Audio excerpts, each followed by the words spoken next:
Come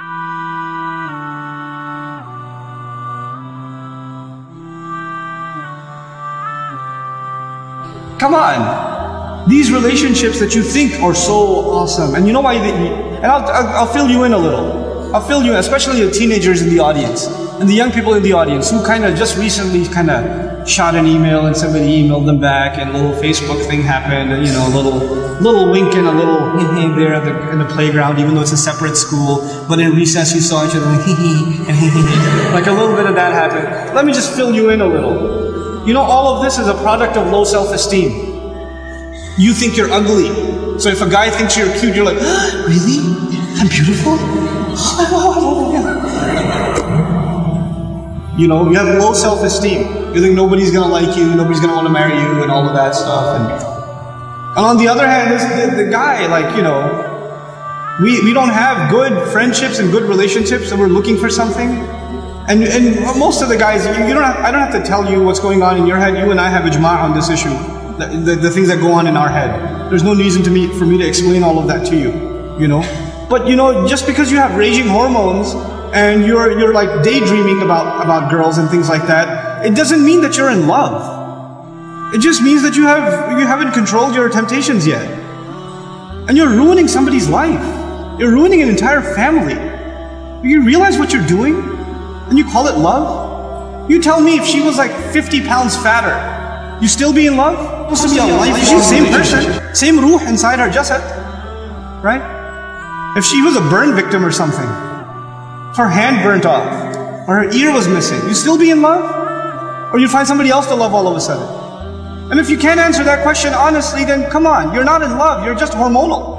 That's all you are, you know? This is what we've done to relationships that are supposed to be beautiful. Marriage is supposed to be a beautiful relationship. It's supposed to be a lifelong relationship. It's supposed to be a lifelong relationship. But because you're watching all of these models on TV and stupid, like, you know, women that are just throwing themselves at men and all this stuff, and you've developed this delusional concept of what it means to have love in your life. Delusional concept. Our deen came to free the world from this nonsense. To free it, because we have a more mature understanding of what it means to have love in your life. You know, to have. I'm not saying you shouldn't marry someone you like. You should. You should be attracted to your future spouse. All of those things are fine, but there's a decency that you have to exhibit before then. You know, and if you're okay with talking to a girl like that, you should be okay with somebody talking to your sister. You're okay with that too? Not if you have any ounce of decency left inside you. If you do, then, you know, this is how we have to end these things. And no, if you've been in that kind of relationship, or you're in one of those relationships right now, nobody knows. Only Allah knows and you know. Don't raise your hand, please. Right? What I'm saying, you're like, after today's lecture, I have decided I no longer want to be your friend. You know, don't even write that, because even then you're looking for a response. You're kidding yourself.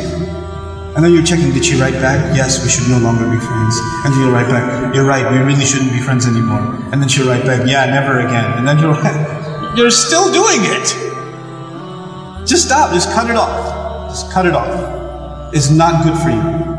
And guys, I've done a whole series on shame, so I won't repeat the whole thing because it took hours and hours and hours, but I will tell you this. It's okay to be attracted to a girl. Allah put that in you. You're not evil for finding a girl beautiful. It's not haram for you to feel that way. You have to control it. You have to control yourself. Our deen teaches us self-control. And if you cannot exhibit self-control in one aspect of your life, you'll lose self-control in other aspects of your life. Same thing for you. Same thing for you. Control yourself. Control your giggle. Control your overly friendly demeanor in certain situations.